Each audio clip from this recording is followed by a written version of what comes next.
Bom dia, amigos. Esse é o 14º vídeo do Filosofando Yoga e hoje eu vou entrar com um tema que eu andei mandando também umas postagens aqui para o Instagram a respeito de Rasayana, que é alquimia tântrica, alquimia da Idade Média da Índia, e que estava ali junto com as práticas de yoga.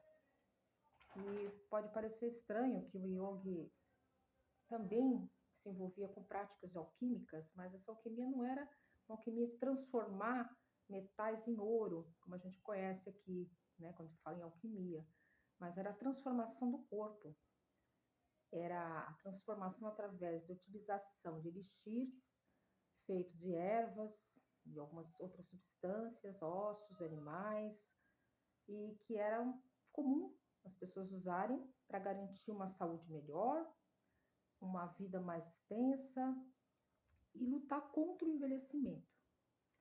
E por que lutar contra o envelhecimento? Parece contraditório, uma vez que o envelhecimento faz parte da natureza, faz parte da vida, né? Envelhecer goste ou não, isso a gente tem que aceitar que é um processo que faz parte de todos nós, na vida de todos nós. Todos nós vamos envelhecer, não só nós, mas os animais também envelhecem, né?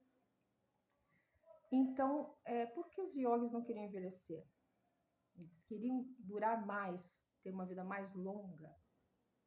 Bom, essa é uma história bastante interessante porque, na verdade, o prolongamento da vida era importante para eles, até para provar que as práticas realmente tinham um efeito de transformação na nossa duração da vida, que eles tinham controle a respeito do momento que eles iriam deixar o corpo, eles iriam morrer, né?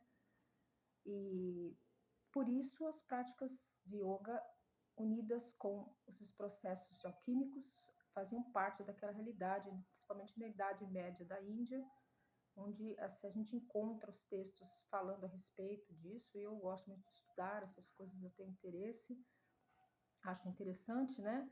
Embora eles não tivessem naquela época nenhum instrumento da ciência para comprovar, né, o efeito dessas práticas na durabilidade da vida, no aumento, né, do tempo de vida ou na aparência, né, dos yogis daquela época que aparentavam bem menos idade do que eles realmente tinham.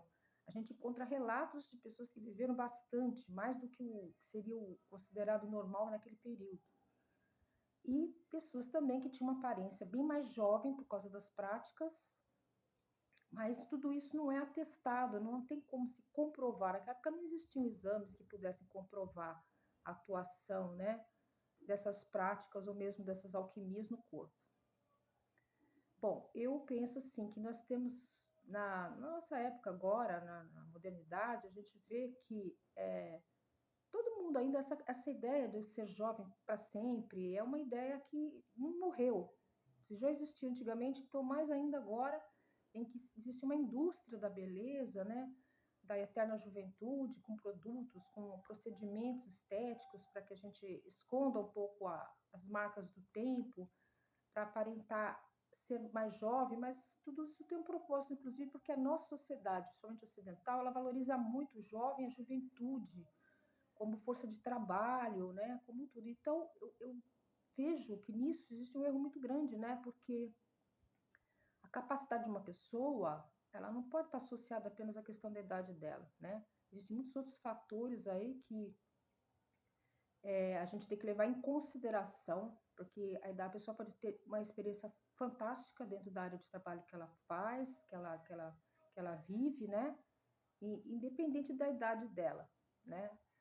Mas também pode acontecer, já que o envelhecimento traz degenerações, né, físicas, psicológicas, mentais, isso pode estar visível, né? Veja agora aí a questão do presidente americano, né?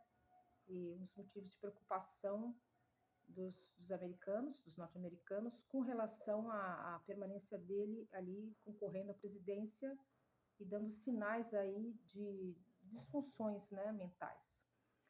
Outro dia também vi um vídeo muito lindo do Alexandre Kalash, do Dr. Alexandre Kalash, que é um especialista, um dos primeiros no mundo a estudar o envelhecimento, né, com Gilberto Gil, um vídeo que eu, inclusive, também acabei colocando no meu Instagram, quero uma conversa, um diálogo muito bonito entre duas pessoas que aceitam muito bem o envelhecimento.